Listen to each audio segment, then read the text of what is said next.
Okay. No, no, you don't. So if you could please, Elena, bring your chair up here. I'd now like to throw it open to the floor for quick questions or comments. Please keep them short. If you have if they're to a specific member of the panel or to Elena, let us know. So we'll try to get as many as we can. So here, here, and there. Please, you first. Was somebody here? No. Okay.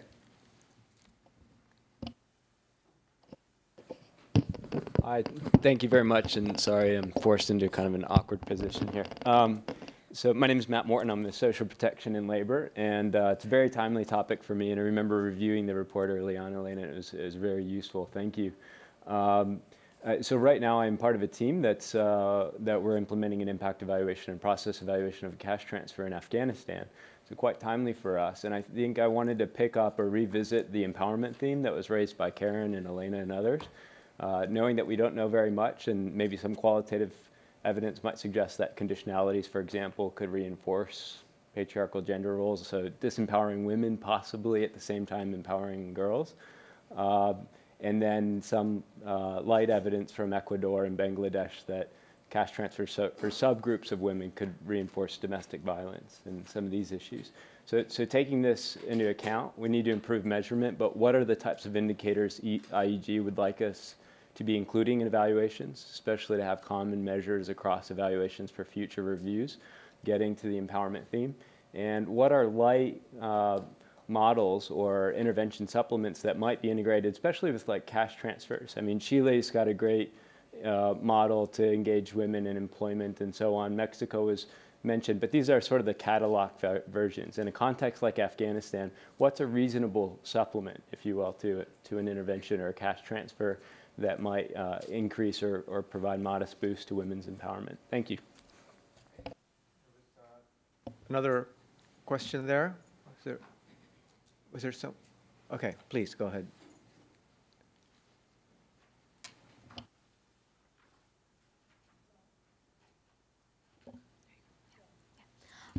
Thanks. I'm Konita with Social Protection World Bank in Pakistan. It was a great presentation from IAG and short and very engaging. I really like the way you disaggregated how women are more than just mothers, and we're starting a CCD program in Pakistan. So not wanting to repeat Matt's question, but we have CCTs around nutrition, education, which are generally looking at women's roles as mothers. So from a design perspective, I really like the fact that there needs to be indicators on empowerment, but how can you make cash transfers from a design perspective more oriented towards women empowerment other than just as mothers? Because the CCTs that we're implementing are mainly geared towards their role as a head of household in terms of nutrition, food security, providing education to children, etc. Thanks.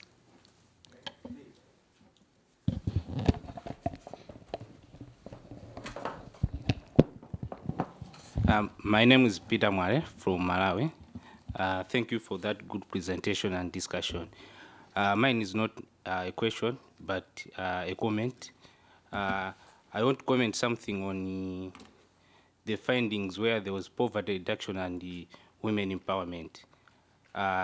Some evidence from Malawi. Sometimes some social protection programs, we might feel that we are empowering women, but in actual sense, the main beneficiaries are men. I'll give a good example of during the mapping of what we call village savings and loan programs. These are programs where groups put their money together and they borrow, they pay with interest, causing the fund to grow. Some of the village savings and loan programs target women only, but for those which do target both men and women, it is found that still women dominate those groups, or women are the most participants in such groups. But during focus group discussions with women and men, it was found that when it comes to decisions, say to save or to borrow, the men or the husbands which make those decisions. For instance, the women, when they want to save, they obtain money from their men, or the men which gave them the money to save. And when it comes to decisions, say to borrow, there are men who make that decisions. They say we can now go and what? And borrow, even if they don't want to use the money for investment.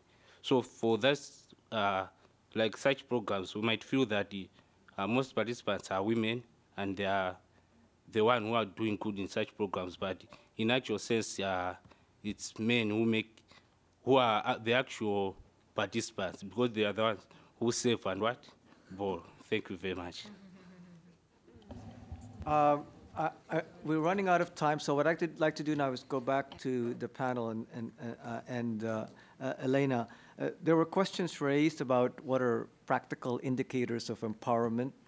There was a question that was implicitly raised on empowerment and other welfare objectives, and how is it, to what should we hold these projects accountable for? And then there was the issue of how to supplement cash transfers in a fragile and conflict setting, and if there are views about that. So if you could address those three, but first I turn it over to Elena. I know you wanted to have a point about Emmanuel's question, but quickly. No, actually, this is related to also the indicator question in many ways. One, a strong feeling we had going through a huge amount of evidence, because we read 150 impact evaluation, we read 10 years of social protection intervention, is that there is so much more that is happening on the ground than it is reflected in the documents that we were reviewing. So the constant question was, how is the learning transmitting across the projects? So how are the experiences about these drivers reflected? Because if it is not reported in bank projects, very little learning happens from one project to the next. This was our impression. The same is true for impact evaluation. We reviewed the quantitative impact evaluation. We knew that we were missing a huge amount of qualitative evidence that for sure was in some studies, in some other quality. Partly it was because of choices. We had a constraint in terms of how much we could read, but also because there is a lot, especially on this, how can I say, multidimensional and complex topics that get lost. So I don't have a specific answer on what the bank should do. The bank, and this is a challenge for us in IEG, we need to understand what is the causal chain of all these interventions. We have beneficiaries and indicators that have been decided very often at the corporate level, or that are the common indicators that are collected. But probably what could be improved is to make more explicit what are these drivers, and I think Aline said it very well, what are these assumption, motivation that are done, and say what are the three key indicators in relation to that context. It might be very different from context, and this can create problems at the bank level to aggregate into a common and average indicator, but I think this is really for each individual project what might be so what matters in Afghanistan might be very different from what in Malawi or in Pakistan should be looked at. No comment. I don't have an answer to the question. But okay, I do want to say that the one thing we haven't talked about here is whether the types of programs we are doing, what's in our portfolio, i.e. CCTs and public works schemes, pretty much, depending on the region, is actually addressing the risks that women face. Because women and men face different risks, and they suffer in different ways from the same risk. And CCTs are not risk, they're nothing to do with a safety net, right? They're about future poverty and getting kids into school now. And public works, well, in most cases, unless there's a guarantee and so on, they're not about risk either.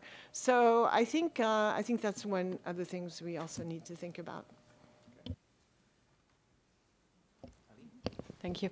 I think maybe on the empowerment question, I think I have two remarks. One is that empowerment results will take forever to move, right? These are quite sluggish indicators typically. And so typically the tools we use to monitor program implementation and to do impact evaluations are not the right tools, right? The empowerment you'd expect, to influence, you'd expect a program today that has an impact on a girl today to influence her children's lives, maybe.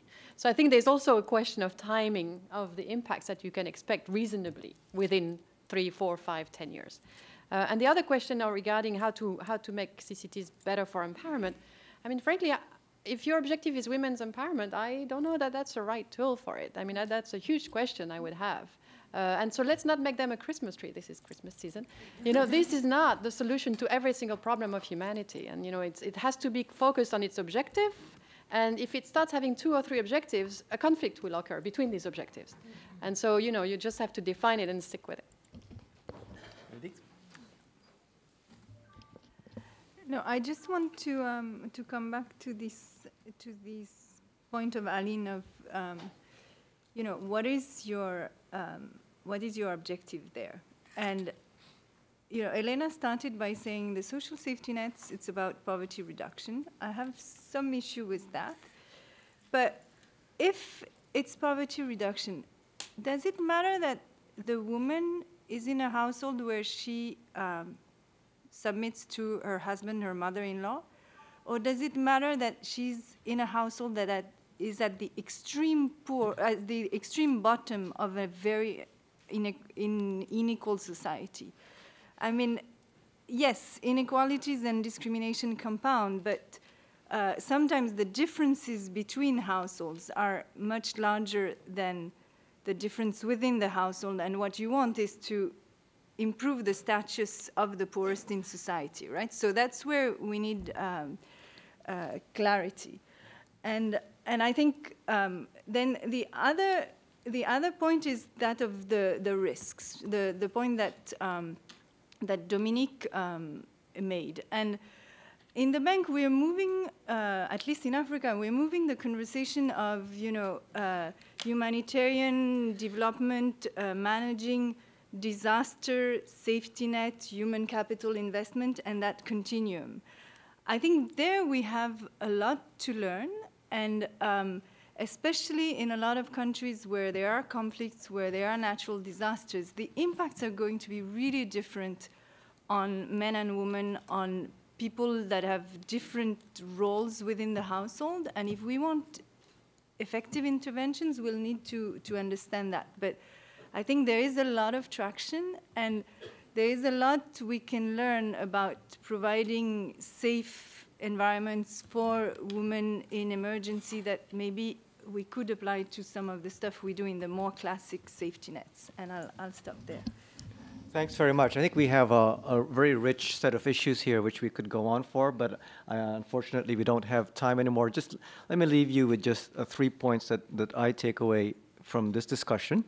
One is that I think what this discussion did raise is consciousness about the link between social protection, social safety nets in particular, and gender issues, which not always explicitly made, but when you don't do that, there may be gaps. The other is, I think this issue of objectives is very important. From an IEG side, when we validate completion reports of projects, one of the issues that invariably comes up is that the objectives in those ICRs that are in projects that are not rated well were not very well specified. So if you have vague objectives or objectives that are implicit, okay, that is something that will not do the project well when it's assessed in the end. The other is a point that Emmanuel raised, that the other challenge that we see in these completion reports is monitoring and evaluation. And to the extent that the learning has to take place, not necessarily through these impact evaluations, but through just garden variety attention to the monitoring and evaluation of our projects, that's a challenge. Because by and large, that's the one component in all of our projects that doesn't do well. So I want to thank everyone. I think this debate has raised some very interesting, very relevant set of conversations. And please join me in thanking our panel for raising our consciousness on this topic.